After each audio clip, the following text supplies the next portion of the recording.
boa tarde. Em primeiro lugar, eu quero agradecer a Deus por nos proporcionar mais um encontro através do YouTube, através dessa rede de comunicação. Em segundo lugar, quero agradecer a presença de vocês, alunos, e também a responsabilidade que os pais, os responsáveis, têm em fazê-los assistir essas aulas, em instigar, promover esse anseio por estudar a palavra do Senhor. Eu fico muito alegre com isso mesmo. E em terceiro lugar, eu quero glorificar a Deus, porque Deus tem dado sabedoria, discernimento, a liderança da nossa igreja, para que possamos continuar nos encontrando, mesmo de forma virtual, através das redes sociais. Bom, alunos, na aula de hoje nós vamos falar sobre a missão começa, certo? O tema é a unção do Espírito Santo. Esse S aqui é de Espírito Santo, é que eu abreviei porque não tinha espaço, tá bom? Mas nós vamos falar um pouco sobre a pessoa do Espírito Santo. Nós vamos conversar sobre o papel do Espírito Santo para a divulgação do Evangelho, para fazermos a boa obra que Deus espera que façamos aqui na Terra, certo?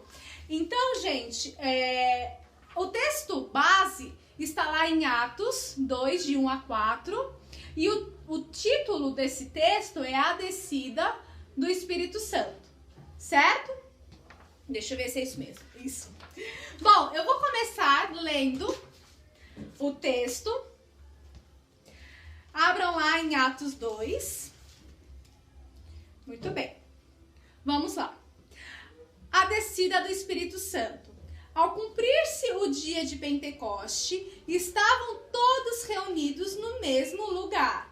De repente, veio do céu um som como de um vento impetuoso e encheu toda a casa onde estavam assentados. E apareceram distribuídas entre eles línguas como de fogo, e pousou um sobre cada um deles. Todos ficaram cheios do Espírito Santo e passaram a falar em outras línguas, segundo o Espírito lhes concedia que falassem. Bom, gente, quem escreveu esse livro foi o médico e historiador também, Lucas. Ele escreveu o Evangelho de Lucas e alguns estudiosos, na verdade, tudo indica, quando a gente analisa a primeira parte, o capítulo 1 de Atos, o versículo 1, quando ele fala, escrevi o primeiro livro, então, é o Evangelho de Lucas, e o segundo é o livro de Atos. Então, assim, o livro de Atos foi uma complementação do Evangelho de Lucas, tá? Então, não somente os estudiosos, mas também Lucas deixa bem claro que esse era o objetivo dele, fazer uma ligação, uma complementação, melhor dizendo, dos dois livros. Bom, então, entendendo cada perspectiva dos evangelhos, como eu creio que eu já falei com vocês sobre isso, algum professor já falou, mas eu quero dar ênfase no Evangelho de Mateus, que foi o último texto que eu estudei com vocês na semana retrasada, isso. Bom, nós estudamos Mateus 28. Então, nós vimos a ressurreição de Cristo, as mulheres que foram encontrar Jesus, que foram, na verdade, querer vê-lo na tumba, mas ele não estava no sepulcro, enfim. E aí Jesus, o anjo e Jesus também disseram para que elas voltassem, Tô até aqui no Evangelho de Mateus 28 para confirmar se é isso mesmo, mas é.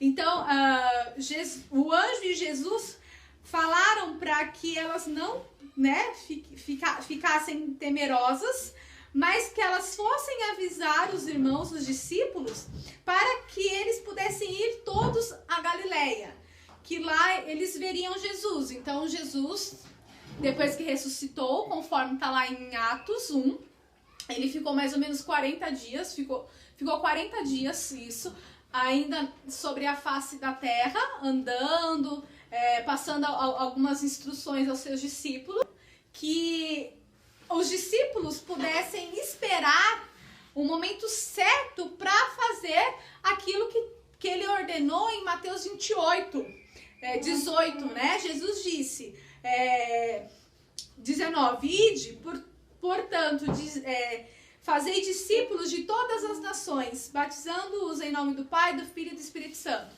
Antes de cumprir esse mandamento, Jesus disse aos discípulos para que eles aguardassem. E como que a gente sabe disso? Não é? Tá lá em Atos 1, 4. E comendo com eles, determinou-lhes que não se ausentassem de Jerusalém, estava falando de Jesus e os discípulos, mas que esperassem a promessa do Pai, o qual disse ele, de mim ouvistes. Então, que promessa era essa? Não é? Qual promessa que é? É a promessa da descida do Espírito Santo. Então, gente, nós vimos que a igreja, os discípulos têm uma missão, naquele contexto, eles tiveram uma missão, mas essa missão ela só poderia começar quando o Espírito Santo descesse à terra. Mas aí, a gente pode se perguntar, ou vocês possivelmente estão se perguntando, mas o Espírito Santo, ele passou a existir só depois que desceu? Como que é isso? Bom, gente, na eternidade, né, eu acho que eu já falei sobre isso com vocês, do pacto trinitariano e tal. Desde a eternidade, as três pessoas da Trindade, elas já existiam. Então, o Pai já existia, o Filho já existia, o Espírito Santo já existia. Então, cada um deles, nós vemos que eles três juntos, eles são o único Deus. Então, não tem deuses, né? Três pessoas em um nesse sentido. Porém, cada pessoa da Trindade, ela tem, como eu posso dizer, ela tem não é responsabilidade, mas ela tem algo característico da personalidade dela. Então, assim, melhor dizendo, a função. Isso, a palavra certa é a função. Cada pessoa da Trindade tem a sua função. Então, na época, a gente vê lá em Gênesis 1:1, o Espírito Santo, né? O Espírito de Deus pairava sobre a face das águas, né? No princípio, Gênesis 1:1, no princípio criou Deus os céus e a terra. A terra, porém, estava sem forma e vazia. Havia trevas sobre a face do abismo e o Espírito de Deus pairava sobre as águas. Então a gente vê que o Espírito de Deus, ele estava no momento da criação, assim como Jesus Cristo, como a gente lê lá em João 1, não é? E o Verbo se fez carne e habitou entre nós. Toda aquela descrição do Evangelho de João, a gente vê que realmente Jesus já estava participando da criação. Então, nós vemos esses papéis da Trindade presentes nesse contexto da criação. Mas no Antigo Testamento, ainda não havia sido inaugurada a Era do Espírito Santo. Assim como não estava sendo inaugurado naquele momento o advento, a vinda de Jesus à Terra. Então, a gente tem clara essa concepção porque o ano passado e até o comecinho desse ano a gente falou muito sobre o Antigo Testamento. Então, a gente entende que aqueles atos do Antigo Testamento, assim como os sacrifícios, a profecia referente ao povo de Israel, todo aquele contexto da história de Israel prefigurava aquilo que aconteceria no Novo Testamento. Então a gente vê que tudo isso é como se fosse um pano de fundo para o que viria posteriormente, mais para frente, certo?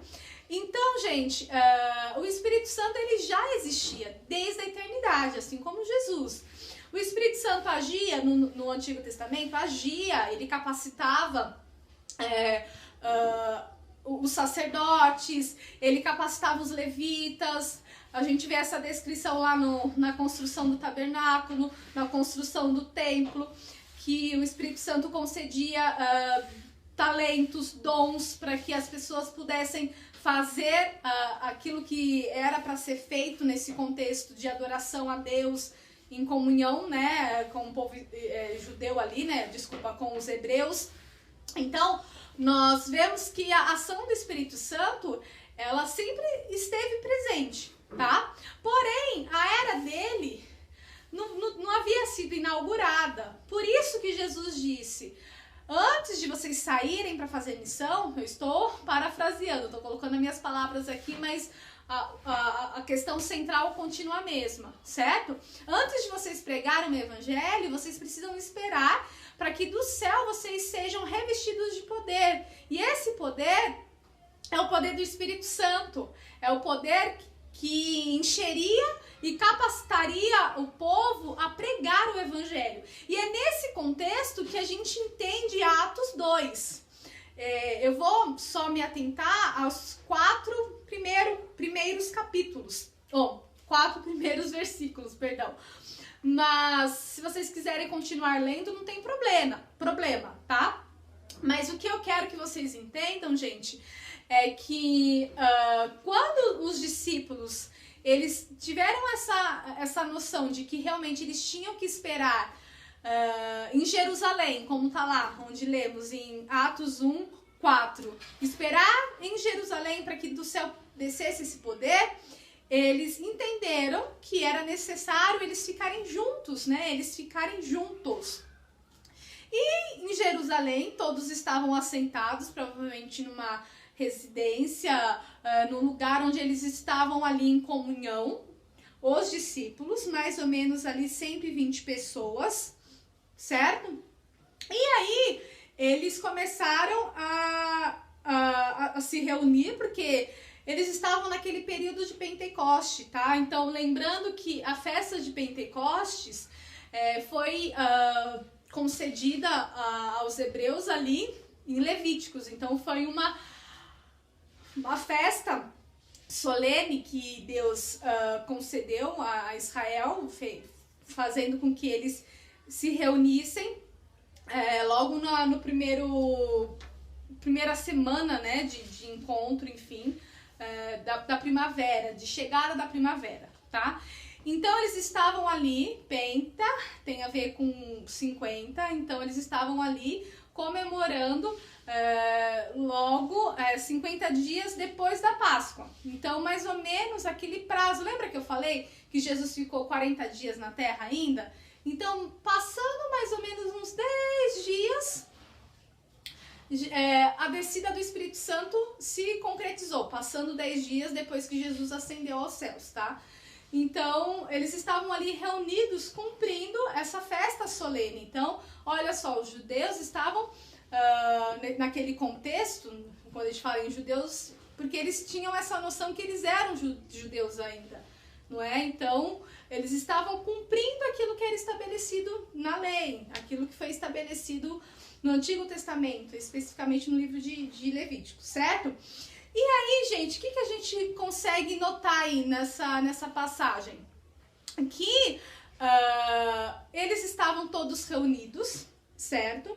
E de repente veio um vento. Gente, esse vento, ele tem a ver com manifestação do Espírito Santo. No livro de Ezequiel 37:9, a gente vê também uma referência sobre o vento estar associado a um dos como posso dizer, uma das características do poder de Deus. Então, assim, às vezes, alguns elementos como fogo, como vento, eles são associados à presença do Senhor. Então, a gente vê isso de uma forma mais explícita, de uma forma mais clara no Antigo Testamento, certo? Então, no 2, e veio do céu um som de um vento impetuoso e encheu toda a casa onde estavam assentados. Então, assentados onde estavam reunidos. Então, a casa se encheu de um som, e esse som era como um vento impetuoso. certo? E apareceram distribuídas entre eles línguas como de fogo. Eu acabei de falar que o vento e o fogo, assim como outros elementos como a água, a gente vê lá em Ezequiel também, Ezequiel, se não me falha a memória, acho que é 37 ou 38, que fala sobre as águas purificadoras. Então, às vezes esses elementos da terra, vento, água, fogo, eles têm uma conexão, na verdade eles mostram de uma forma referenciada, assim, se eu assim posso dizer, a pessoa de Deus, tá? Deus, tá?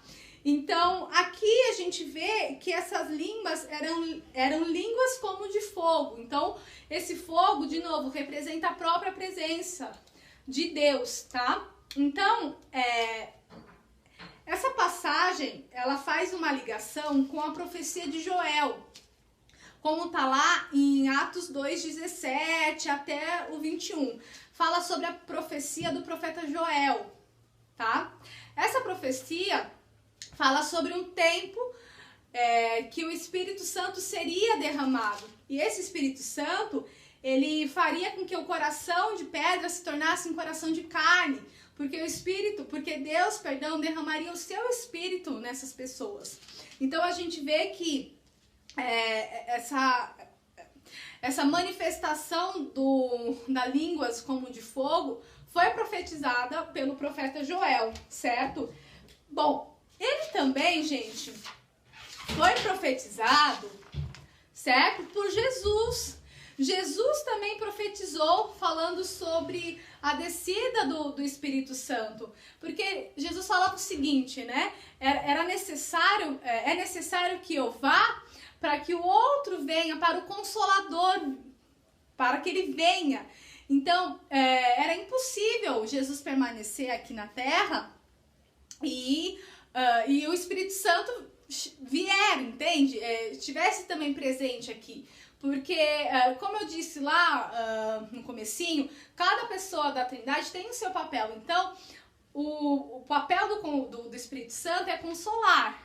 Nesse sentido de consolar, ele tinha que realmente estar com o povo de Deus, auxiliando o povo de Deus durante um tempo onde o filho não estaria presente na terra. Então, esse seria o papel do Espírito Santo, certo? Então, por isso que Jesus disse também que ele viria, tá? Então, essa profecia do Espírito Santo, da descida do Espírito Santo, não foi apenas profetizada por Joel, tá? Foi profetizada por Jesus também, certo? Bom, e aí nós vemos que no versículo 4, que todos ficaram cheios do Espírito Santo e passaram a falar em outras línguas, segundo o Espírito lhes concedia. Então, o Espírito Santo concedeu a essas pessoas uma autoridade para falar do Evangelho às outras pessoas de outras nacionalidades, para que elas pudessem compreender o Evangelho na sua própria língua. De outra forma, falando de outra forma, naquela reunião ali estavam reunidos pessoas de outras nacionalidades. Então, se vocês continuarem lendo aí o capítulo 2, vocês vão ver lá no versículo 8, 9. Somos pardos, medos, elamitas e os naturais da Mesopotâmia, Judéia, Capadócia, Ponto e Ásia, da Frígia, da Panfilha, do Egito e das regiões da Líbia e das mediações de Cirene e os romanos que aqui residem. Então, eles estavam aonde? Todos estavam em Jerusalém. Mas, lembrando lá, não estava naquela festa solene? Então, todos os judeus, nesse sentido, e a gente precisa explicar, eu vou explicar bem isso, gente, porque acontece o seguinte, os judeus não, como posso dizer, você pertencer a um grupo judeu, você pertencer à religião judaica, não quer dizer que você necessariamente tenha nascido em Jerusalém, ou em Jerusalém, em Israel. Então, o que acontece? Se você tem um sentimento de pertencimento, se você se vê como um judeu nesse sentido, né, de você realmente se identificar com a fé e tal, então você pode ser um judeu e morar nos Estados Unidos, pode ser um judeu e morar no Uruguai, morar em Portugal, morar na Ásia, tá? Então era mais ou menos o que estava acontecendo naquele contexto. Então muitos judeus estavam espalhados naquela região ali do Oriente Médio, da Ásia Menor, certo? Ali da Europa, acho que é meridional, se não me falha a memória. Então eles estavam espalhados ali, mas eles foram a Jerusalém cumprir uma festa solene que era a festa de Pentecostes. E aí cada um deles ouviram falar do Evangelho, ouviram falar de Jesus Cristo na própria língua do coração, a língua de pertencimento, no caso onde eles realmente nasceram, a língua materna. Por isso que eles falam, por isso que tá lá no versículo 8, eles falam, né? Eles falaram nesse sentido, que como ouvimos falar cada um em nossa própria língua materna, uma pergunta. Então, essa pergunta que foi feita a eles. E aí, logo em seguida, a gente vê uma descrição. E como ouvimos falar cada um em nossa língua própria materna, aí agora a descrição. Somos pardos, medos, elamitas, enfim, como eu já havia lido. Então, eles falaram sobre... Eles se perguntaram, eles se indagaram, eles questionaram sobre esse assunto. E logo em seguida, a gente já vê uma resposta ali, né? Nós somos de outras nacionalidades. Como assim ouvimos falar das verdades do reino na nossa própria língua materna, certo? E aí, gozado que lá no 11, na parte B, fala o seguinte: como ouvimos falar em nossas próprias línguas as grandezas de Deus. Olha só que lindo, as grandezas de Deus.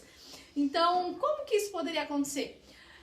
Então, gente, nós compreendemos que essas línguas que foram concedidas aos discípulos que ali estavam, mais ou menos 120 pessoas, foram línguas compreensíveis para que o evangelho pudesse se expandir, para que as pessoas ouvissem falar das verdades de Jesus Cristo, para que pudessem falar da mensagem da cruz de uma forma compreensível ao idioma natural da pessoa, né, que ali estava, ou da nação onde eles poderiam sair para pregar. E a gente vê muito isso acontecer. Depois de Atos 2, leiam lá o livro de Atos, gente, olha, eu amo.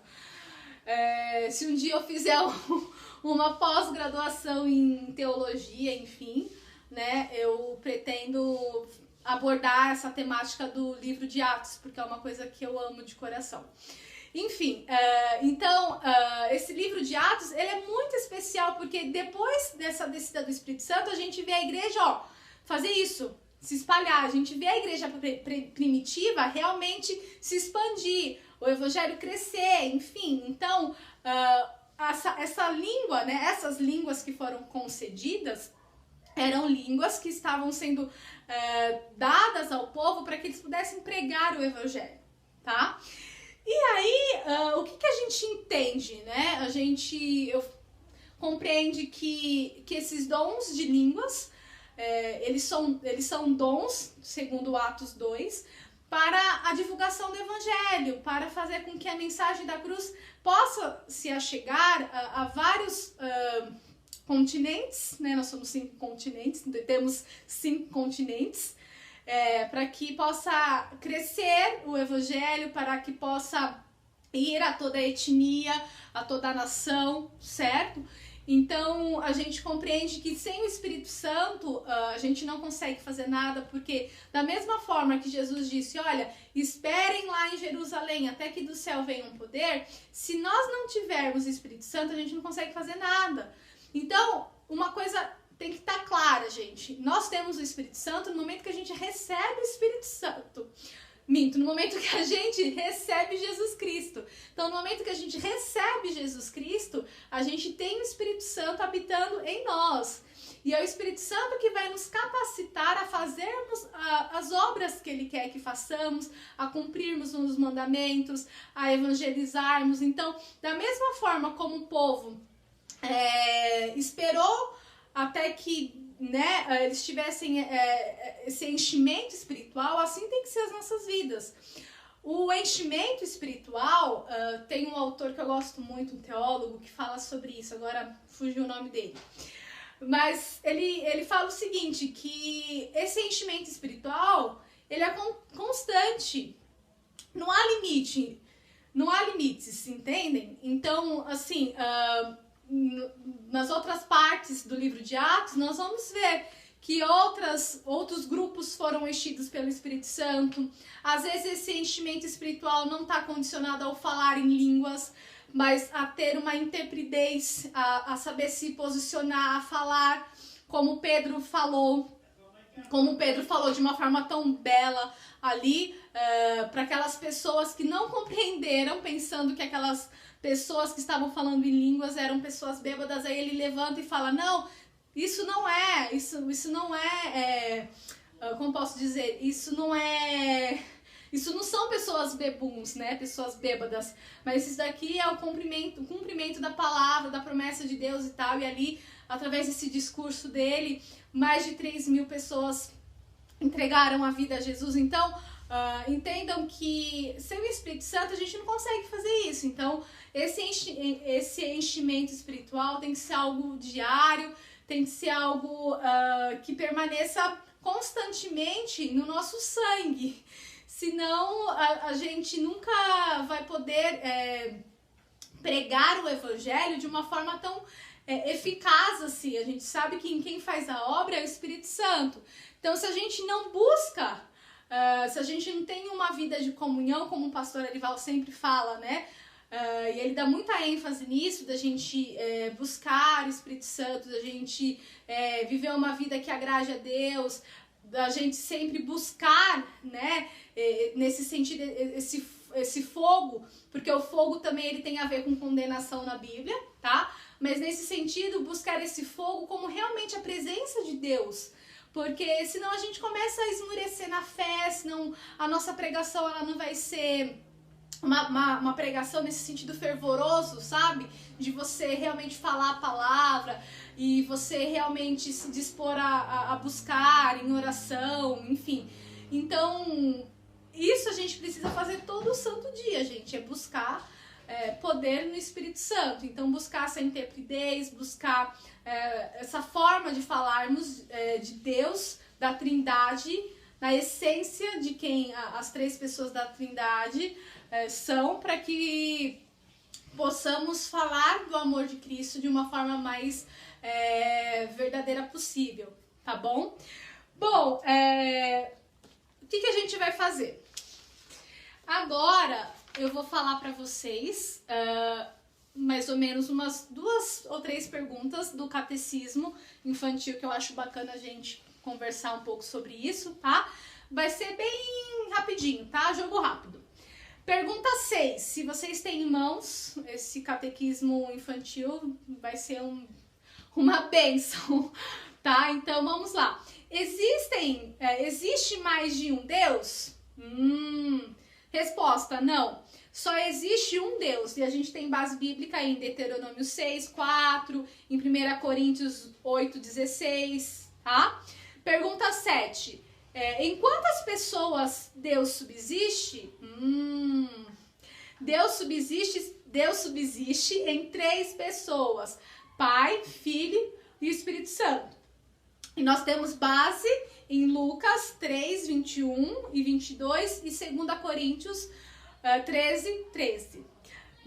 Pergunta 59. Você pode arrepender-se e crer em Cristo, movido por sua própria vontade e disposição? Não, o que eu falei agora há pouco. Eu não posso fazer nada de bom sem o auxílio do Espírito Santo, tá bom? Então, para finalizar, eu quero que vocês meditem em Atos.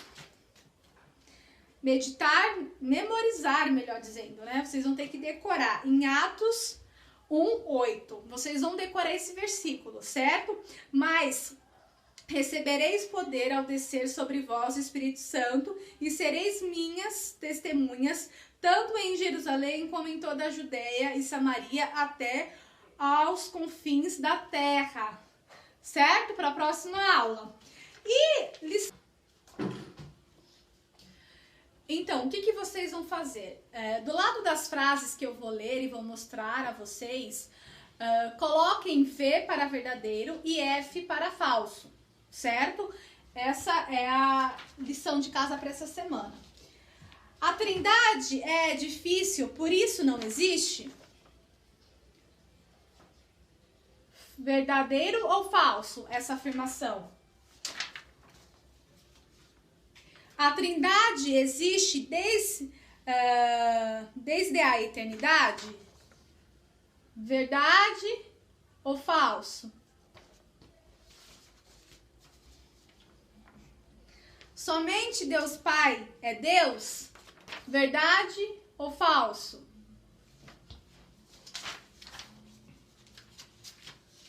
A Trindade estava presente na criação? Verdade ou falso essa afirmação? O Espírito Santo só passou a existir quando o Filho foi para os céus? Isso daqui é um pouco maior. Verdade ou falso essa afirmação?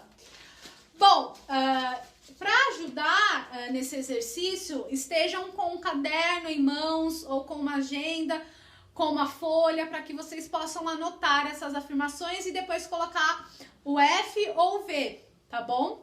Quero agradecer pela presença de vocês, de coração, e eu espero vocês na próxima semana, no caso, meu dia daqui 15 dias, para que possamos juntos estudarmos mais uma vez a palavra do Senhor, ok? Deus, nós te damos graça pela vinda do Espírito Santo na época determinada por ti. Te agradecemos porque sem ele nós não podemos fazer nada. Nós te agradecemos também, Espírito Santo, pois o Senhor também é Deus e o Senhor habita em nós. Nós te glorificamos porque o Senhor faz o papel de consolador, o Senhor faz o papel de advogado, de estar ao nosso lado. E isso, Senhor, não tem preço, porque nós sabemos que não estamos sozinhos nesse mundo, porque o próprio Deus habita em nós, ou seja, o próprio Espírito Santo está em nós. Nós te louvamos por isso, nos conceda a intrepidez, a autoridade para pregarmos o teu evangelho a tempo e a fora de tempo. Ó Santo Espírito, nos ajude a viver uma vida que te agrade, a viver uma vida de renúncia. Nós te louvamos e te agradecemos por tudo. Amém. Tchau, turminha. Até a próxima semana.